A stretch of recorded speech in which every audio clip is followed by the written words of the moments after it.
আমার এক কাছের একজনের সাথে এই ঘটনাটা ঘটেছিল। রাফি নামের এক যুবক প্রতিদিন সকালে অফিস যাওয়ার পথে রাস্তার পাশে এক বুড়ো চাওয়ালার কাছ থেকে চা খায়।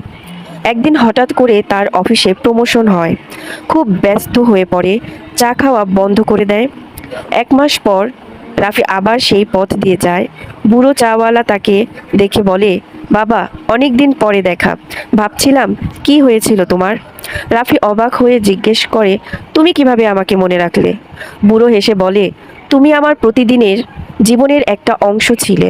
টাকা নয়, তোমার হাসিটাই আমার ভালো লাগতো। এখান থেকে আমরা এটাই শিখলাম যে রক্তের সম্পর্কই অনেক সময় বড় হয়ে দাঁড়ায় না, ছোট ছোট সম্পর্কও জীবনে বড় প্রভাব ফেলে। মানুষের সাথে আচরণে আন্তরিকতা অনেক দূর নিয়ে যায়। সফলতা পেলে পুরনো মানুষদের ভুলে যাওয়া ঠিক নয়।